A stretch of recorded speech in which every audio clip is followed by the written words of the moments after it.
Welcome to the Owning Your Sexual Self podcast. I'm your host, Rachel Main, awesome wife and dog mom for life. I'm a sex therapist turned sex coach, and I run a successful business selling relationship enhancement products. I absolutely love talking about all things sex. So you can expect this podcast to explore all things related to women's sexual health because that's what I'm here for. I'm here to help you discover and embrace what brings you pleasure so that you can own your sexual self. If that sounds good to you, then keep listening and let's fucking do this. Woohoo! Yeah, y'all. It is finally here, your episode for Pride Month. Yes, yes, yes. Now, as you can see in this title, this topic is not just for those within the LGBTQIA community, plus. It's also for those of you that may be in a heterosexual relationship or attracted to the opposite sex, because we're talking all things fingering today. So excited, but wanted to come and introduce our guest to you real quick, Allison Moon. Yeah, found her through the Honeydew Me Podcast. She was a guest on there, listened to the episode, loved it, had to have her on, messaged her on Instagram, and here we are today. So a little bit about Allison. First off, you can find her on Instagram at Allison_Moon, just as it sounds, ALLISON_MOON. All right, Allison is the author of 5 books, you guys. 5, incredible. Including the critically acclaimed sexual education guide, Girl Sex 101, and Getting It, a guide to hot, healthy hookups and shame-free sex. Allison is a popular sex educator leading workshops on sexual pleasure and technique, polyamory, LGBTQ plus issues, and more. She has been quoted in Cosmopolitan, New York Magazine, and the Washington Post. Oh my gosh, I feel like we have a real life celebrity on with us today. I'm so excited to get into this with you guys. All right. Her other writing includes the story collection Bad Dyke, Salacious Stories from a Queer Life, articles for Bustle, and stories for the Risk podcast, Bawdy Storytelling, and various anthologies. I don't even know how to say that word. Anthologies. I don't know. I'm going to have to ask her what that is. Anyways, listen up, y'all, because, again, we're talking all things fingering on this episode today. How to do it, why to do it, when to do it, all of the things. And I'm so excited to have Allison on today. So, without further ado, here we go. P.S. Happy Pride. Well, thank you so much, Allison, again, for coming on to the podcast today. I'm so happy that I listened to the Honeydew Me Podcast, which is where I even found out about you. So welcome to the Owning Your Sexual Self podcast. Again, thanks for being here today. Thanks for having me. Absolutely. I'm so excited to jump into this episode. But first, I know I reported a little bit of a bio about you, but tell us all the real detailed stuff about who Allison Moon is and how you got into this type of work even. Sure. So I'm a sex educator and author. I've published 5 books. Most recent ones are about sex. Girl Sex 101 is what I'm best known for. It was an indie book that kind of became a phenomenon in not just queer women's communities, but a lot of straight men read it, and a lot of people who are curious about queer sexuality read it, and that's just been wonderful. So that book came out about 6 years ago at this point, and it's still really, I'm still getting emails about it, which is wonderful. And my new book is called Getting It, a guide to hot, healthy hookups and shame-free sex, and it's for people of all genders. And it's not so much about sexual technique as it is about communication and how to basically live a life around where you have maybe casual encounters, but in an ethical, lovely, and enriching way, and how people can explore sexuality with multiple partners in a way that doesn't feel, empty or lonesome in a lot of the negative connotations we have around hookup culture, but really it can rather be an affirming, beautiful way to explore one's sexuality. So those are my most recent books. Incredible. I commend you so much. I know with diving into book writing myself recently, it is no small feat. And so the fact that you have so many, and, with both of us, it's such a niche topic that people are wanting this information about. And so I'd love to hear that your books have been so successful for you so far. That just means that there are more people out there in the world that are sexually curious or wanting more for their sex lives, which is incredible.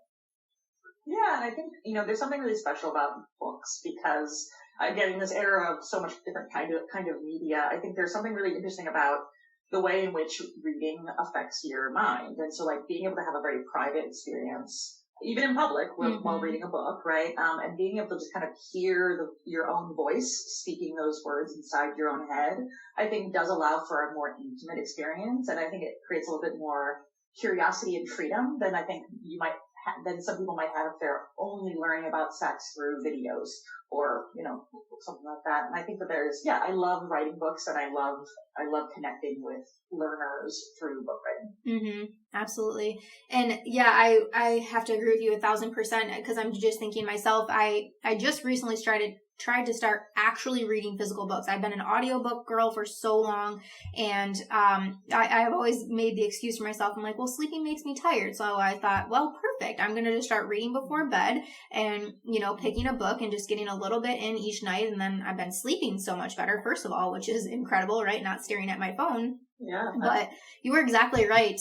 The book that I'm reading right now, physically reading, is called The Masculine in Relationships. And it's so, I love that you said that, because you do retain the information in such a different way versus when I'm listening to audiobooks, right? I'm usually multitasking, driving, working out, whatever it is. So yeah, I would say, for people listening, when you're thinking about the next book that's on your list, thinking that perspective, is this something that you actually want to retain the information through, or is it something that you can just casually have on in the background and it's okay if you miss something? That's a great way of exploring it, because I think I love the accessibility of audiobooks, and I love the accessibility of different kinds of media. But you're right. I think being thoughtful about how you want to engage with the material is actually a really great metric to decide what format to engage with a book. I love that. I'm gonna start using that myself. And aside from books, you also do workshops. And are these workshops? Do you do them virtually? Do you do them in person? What does that look like? Well, my preferred way has always been in person, but of course, the pandemic changed that a lot. So I had moved into more doing some online workshops. But my preference is, as we start to kind of reopen different places, I love to teach when I'm on the road. And so I love to teach at sex toy shops around the country. Because I think it's just something so beautiful about being able to look into people's eyes and hear their laughter and hear their questions and meet with them one-on-one after the workshop. That's really always been special to me. And I also think that there's something really beautiful about encouraging people in their communities to check out their local resources in terms of sex toy stores or community centers where workshops happen. I think that it just helps people kind of again, with sexuality, there's usually so much shame and so much embarrassment around these things. But when you go to a workshop and you're sitting shoulder to shoulder with strangers from your community, you realize that you have the same questions that your peers do. And I think that's really beautiful to acknowledge that this is about lifelong learning. This isn't about shame. It's about accepting hey, I want to learn more about this. I want to get better at this. And so do all these other people, right? And I think that creating a local experience is very precious in this kind of globalized world around all information. Getting to know your neighbors and getting to know the people who come into those stores, I think is really valuable. Yeah. Oh my gosh, my wheels are turning so much right now. I'm like, how can I need to be doing this. This sounds amazing. And I'm sure the people listening are wondering what exactly happens at these workshops. Are you demonstrating on, let's say, the vulva pillow that I see behind you, or are you doing real life demonstrations on bodies? It depends, right? So I've definitely taught workshops at sex parties and at private parties where I do have the privilege of demonstrating techniques on a human being and listening to them and not only role modeling how to touch somebody, but also how to communicate with somebody. So those are always my favorite, but those are obviously rare because not everyone has the access or the interest to go to a sex party. So a lot of times when I teach workshops at a place like, say, Babeland or the Pleasure Chest or any of the sex toy stores that are, open to the public, there I'm almost always demonstrating techniques on either fleshlights or, or vulva puppets, or using kind of models and puppets, to demonstrate techniques. And of course, always the good old fashioned, whiteboard. Yeah. So yeah, that's usually how it is. And so I think that for people who might be nervous about attending, I would recommend if you live near a city that has a sex toy store and has workshops, you might find that that's actually it's a very safe way to explore, because you're not watching explicit material. You're having conversations and you're seeing maybe demonstrations of techniques, but in a way that is very, it's kind of it's a great way to dip your toe in without having to necessarily watch edu-porn or anything like that. Mm-hmm. Yeah. So more from that educational lens, giving people the space to be able to ask questions, share feedback or share experiences, even, it sounds like. Mm-hmm, absolutely. And again, I think that's one of the most special things about going to workshops with other people is getting to hear other people's questions and getting to see where people maybe feel like they didn't get the education that they needed when they were young people and where they're still exploring. And I think, when I teach workshops about polyamory, for instance, all of a sudden people are kind of like, oh, like, I'm not alone in thinking and feeling this way. And I think that there's something really beautiful and valuable about, again, peermanship in those spaces. Mm-hmm. Yeah. Absolutely. Well, and this dives us into the topic of what we're discussing today, which is the topic of fingering, which I'm so excited about. I recently did an episode about hand jobs. I did a masterclass for Masturbation Month last month in May around this with another colleague of mine. I covered vulva, she covered penises. It was so great. But in that conversation and talking about hand jobs, even she mentioned in this class, she's like, I feel like hand jobs are almost like a lost art. It's like it's something that you see as so juvenile, something that you may have did growing up, maybe before you were having or engaging in penetrative sex or intercourse. And before recording this episode, I thought, I kind of feel like fingering falls into that same realm. It might be something that a lot of people steer away from, especially people that are having, P&V sex or intercourse, right? It's like, okay, now I have access to this. I'm okay with doing this. So everything else that we ever started with kind of flies out the table. Would you agree? Is that kind of what you're seeing? Oh, absolutely. I think that I think some people consider it like an immature form of sexuality, which is one of the reasons why lesbian sex is often kind of denigrated in our society because it's considered less than. Because, like, how do you have sex without a cock, right? Mm-hmm. And I think that is, frustrating and just untrue. I think that hand sex is, integral to all sex. Hands are what separates us from the beast, right? Like, we have these amazing dexterous things that we can use to create all sorts of sensations. And I don't think we should be leaving them behind when we explore sexuality. I think it's absolutely centered to a lot of our sexuality. I often prefer receiving digital penetration than penetration with a toy or with a penis. And I think that we have to acknowledge that's because of, the ways in which hands can move that toys and penises can't. Mm-hmm. So yeah, absolutely. I think that we often stop, once we get to the PV world, we kind of lose all of the other things that we may have done. But I think we need to really acknowledge that those aren't lesser forms of sex. They are sex as well, and they deserve to have the same level of attention and intentionality as any other kind of sex. Yeah. And I love that you said that. What's coming to mind for me is like, it's almost as if there's this hierarchy of sexual actions, right? You think of like growing up, oh, I got to second base, right? So they touched my boob or, and that's cool. But then when you think of it, I would say like, breast play is probably for, kissing, then breast play, then you got fingering, and then maybe oral sex, and then you lead to, some sort of penetrative sex. But gosh, in this work, for me personally, it has been such a blessing, so much mystery, so much expansion around changing what I believe my definition is for sex. Because again, it doesn't just have to be penis and vagina. And so I'm curious for you, what would you say is your definition of sex? Wow, I haven't been asked this question. Somebody asked me recently too, and on a podcast, and I was like, well, shit. I was like, it caught me off guard for a minute. So yeah, take your time, but it's a fun question to ask people. Yeah, I think that, it's probably going to be the kind of like ontological issue where it's like we can't define it without using the term itself. I think that, sex to me is mutual, pleasurable, erotic touch. And so I think that it is a very large term. It's kind of like the term queer, where it's like, it's an umbrella term, and there's so many things that go underneath that umbrella, and that's part of its joy and value. Some people would consider, kink and different kinds of like BDSM to be sex. And some people would consider even just like erotic massages to be sex. And I think that that's the beauty of sex, is it's really a hyper personal thing. because, we all have our own sense of what is more or less intimate, right? Some people won't, let's say, have oral sex with somebody unless they're in love, because they consider that to be even more intimate than penetrative sex. And I love that we can have a hyper-individuated idea of what is erotic and what is intimate and what is sex. And for me, again, like as a queer woman, I love using my hands, and I feel like manual sex is kind of the thing that we, like, as women, we do almost, not, I won't say exclusively, but that's like the primary sex act with my relationships with women.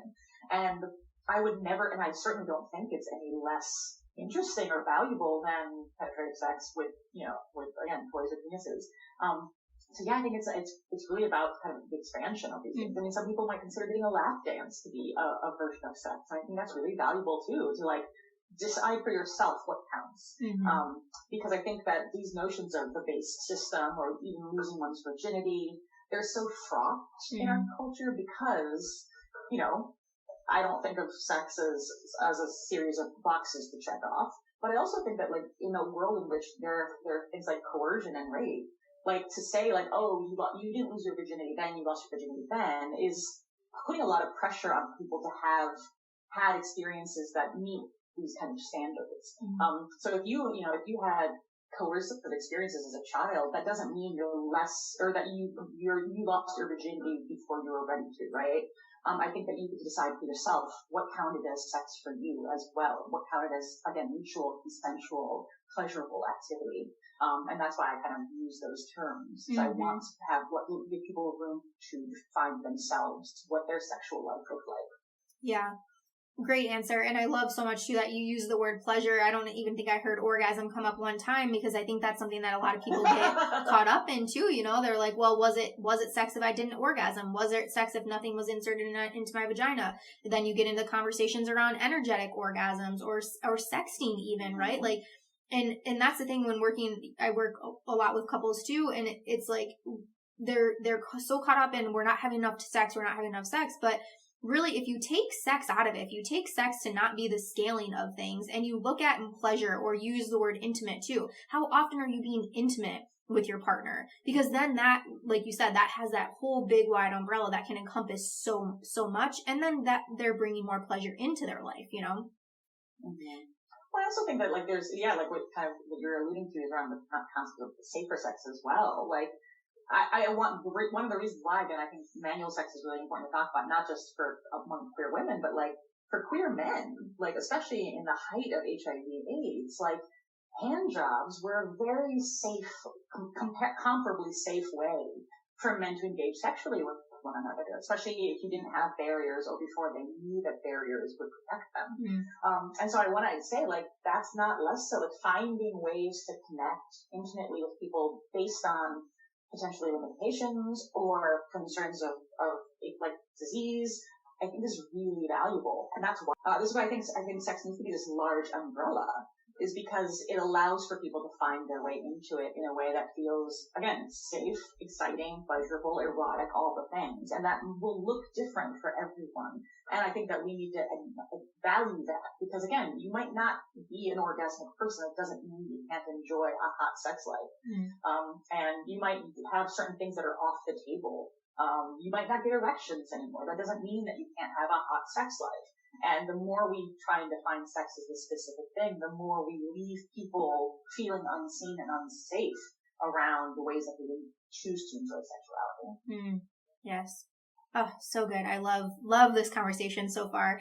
And so back to fingering, and what you had mentioned was so much the same as what this hand job expert has mentioned as well, about your fingers being so dexterous, right? And just being able to do things with your fingers that you certainly cannot make a penis do or a toy to do, right?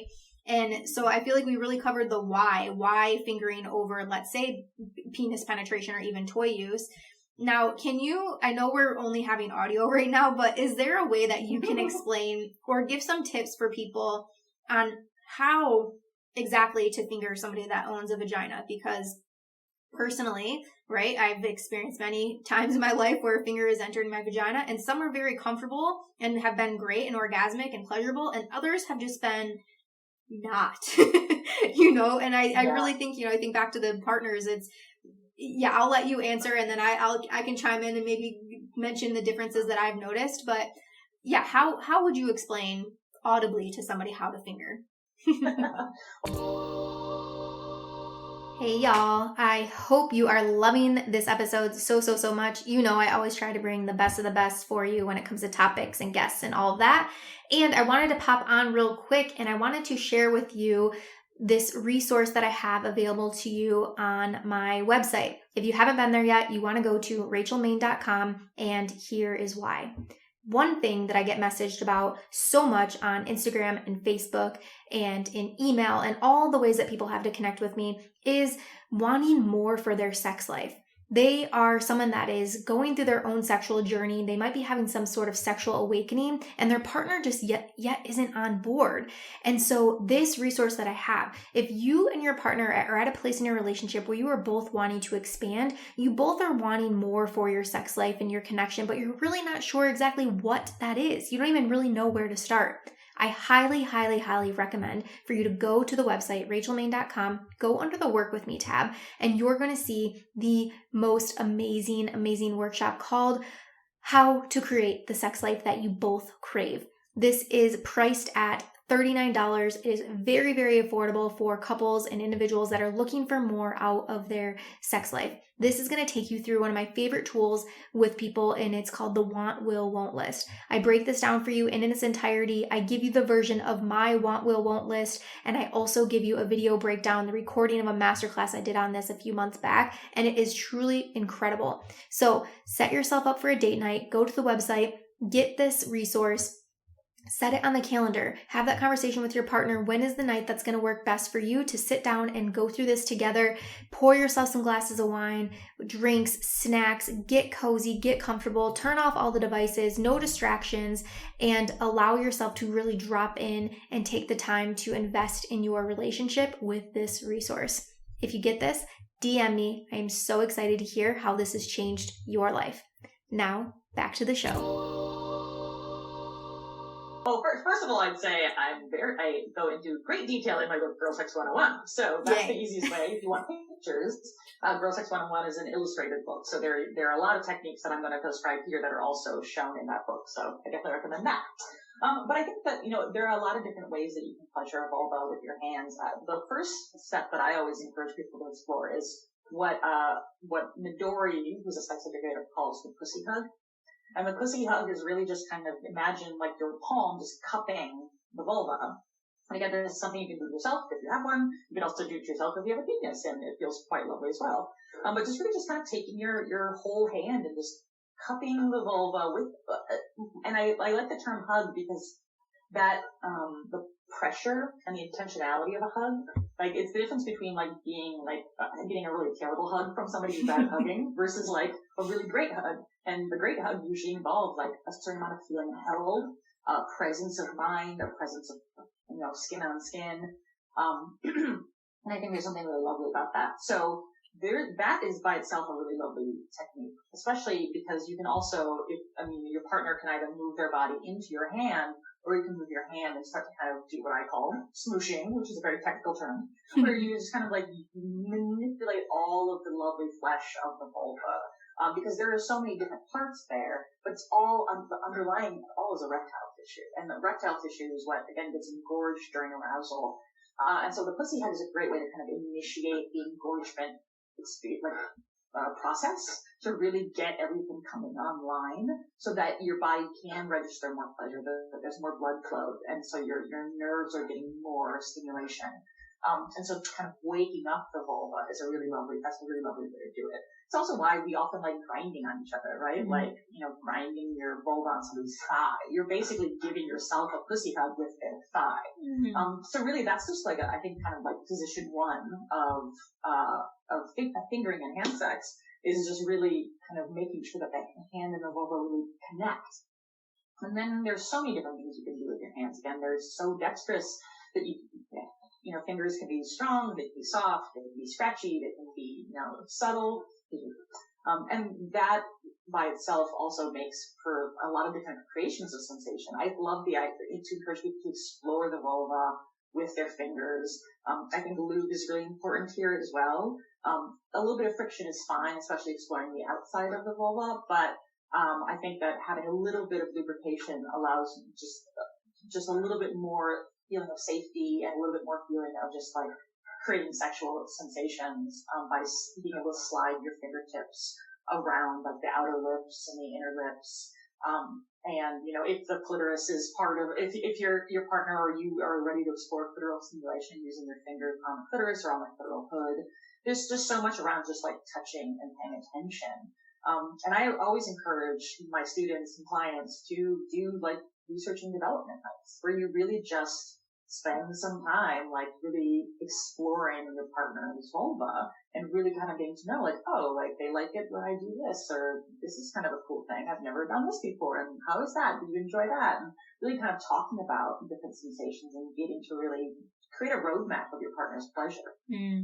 I love that, creating a roadmap. And would you say that you incorporate or encourage people also to engage in more self-pleasure when it comes to fingering itself and really learning a good technique, and to where then they're able to educate, let's say, their partner who might not be doing it as well or to their pleasure? Yeah, I mean, I think that an essential part of a healthy sex life is a healthy solo sex life. I think that, you know, if you don't know how to please yourself, you often can be over-reliant on a partner. And sometimes that over-reliance on a partner adds a huge amount of pressure to a relationship. And then often it becomes this thing in which you are, and it's kind of like being a chef who can't cook for themselves, right? Like you can only cook for other people. Like that's not a great way to approach a healthy life. So yeah, I mean, I think exploring your own body, and again, that can be exploring, you know, for the purposes of orgasm, but it can also be exploring just to be like, I don't even know, like, do I like this? Or what does the inside of my vagina even feel like?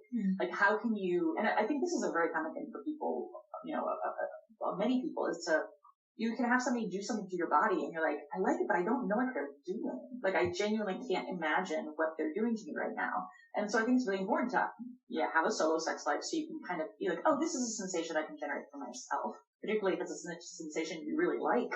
That, like, I would hope that you'd be able to figure out a way to generate it for yourself. But then also so that you can like talk to them about it. Like, oh wow, like what are you doing right now? This is cool. Like, and I've had so many times when I've been like having somebody go down to me and I'm like, what the heck? And I'm like, what is that? Cause it's amazing. And they'll explain it to me. I'm like, cool. And so now I can teach future partners that, or I can do it for myself. And again, you know, I think the primary unit of sex is not two, it's one. It's you and yourself. And I think that you have to really, you know, the more you can explore your own pleasure, the more dexterous you'll be as a lover around both with future partners or the partner that you might have for life. So good. And you brought up just having conversations in the bedroom, and that's another thing that I think people and couples really shy away from, is really talking about the experiences during the experience, especially when they are pleasureful to you, you know. And oftentimes I think women specifically that I'm working with, they feel this shyness in the bedroom to not be able to speak up or give guidance or give direction and things like that. And so I'm thinking in terms of clients that I'm currently working with, if somebody was wanting, let's say fingering hasn't happened for them in a long time and it's something that they're wanting, how would you suggest that they bring this up to their partner, that this is something that they want to start incorporating more? One thing that I always recommend to people is to have conversations about sex, not while you're having sex.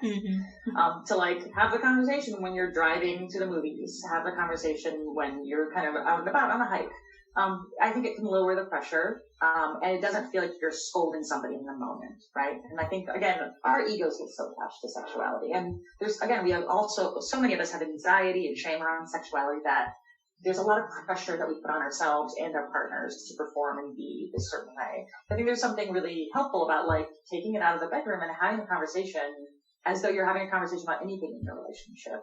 And so I think that's like the first thing I always suggest. And the second thing is to kind of, I always, encourage people to say like, this is about more pleasure, more joy. It's not about telling you you're doing it wrong, or I've never been enjoying myself, right? Like I'm finally revealing some dark secret. No, it's about like, gosh, I remember, those high school gropings that I used to love with my high school boyfriend and how we would just finger for hours and that was amazing. Like you're like, oh God, I really like more of that in my life. And like, this would be a lovely way to explore sex. Like, why don't we try and get each other off without using, our mouths tonight or whatever? Like, I think just kind of adding a playfulness and a sweetness and, again, an expansive framework of like, this is about more joy. This is not about, trying to fix a big problem. This is about like, let's just try and add something to our repertoire.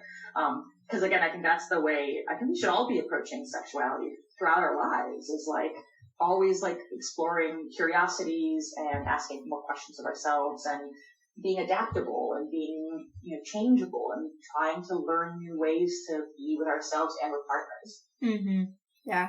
And with most couples too, they're trying to get back to that honeymoon, quote unquote honeymoon phase of their relationship, right? Where fingering and making out and kissing and touching and groping and all that was probably taking place in the beginning stages. Now, when they get into more long term, that comfort sets in, that autopilot, relationship starts to set in. And I think again, fingering, kissing, all these things are great things. Hand jobs, dry humping, you had mentioned that earlier. These are all things that I think are great to bring back into our sexual relationships to keep that spark and keep that spontaneity going. And yeah, I 100% agree with you. Having conversations about sex while not having sex.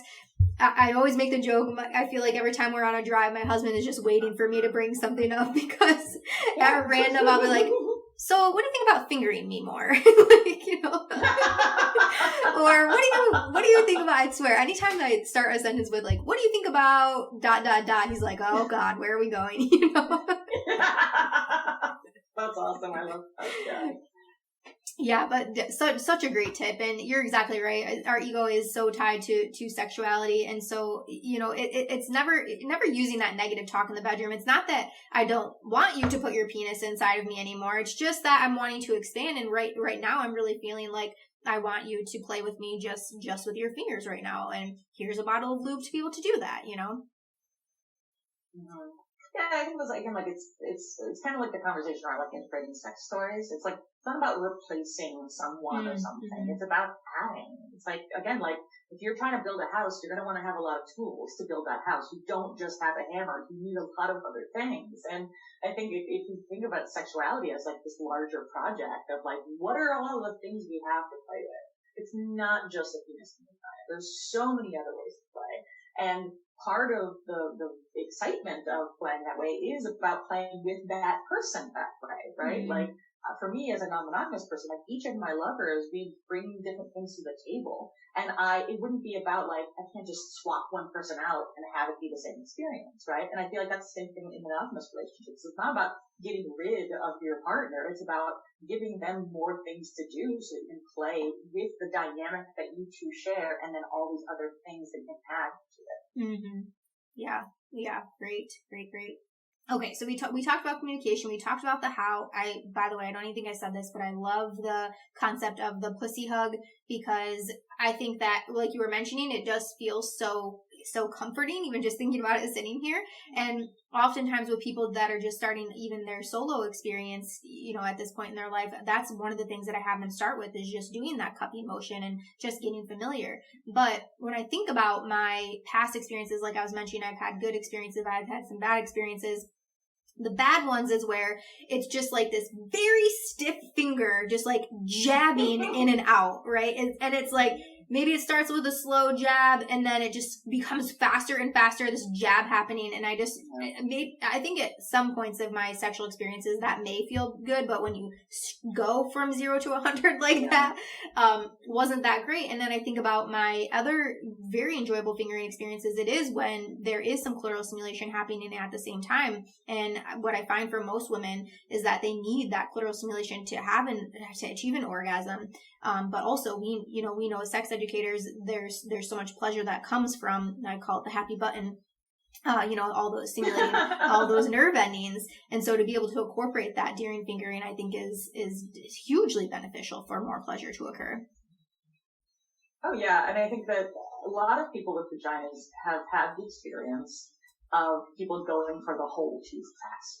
Right? And oftentimes we feel like we're just like walking receptacles, right? The way that we are treated in the bedroom around just like how fast can they get themselves inside of us. And that creates often a lot of defensiveness, a lot of fear and anxiety of like, whoa, like, I am definitely not turned on enough to feel good about penetration.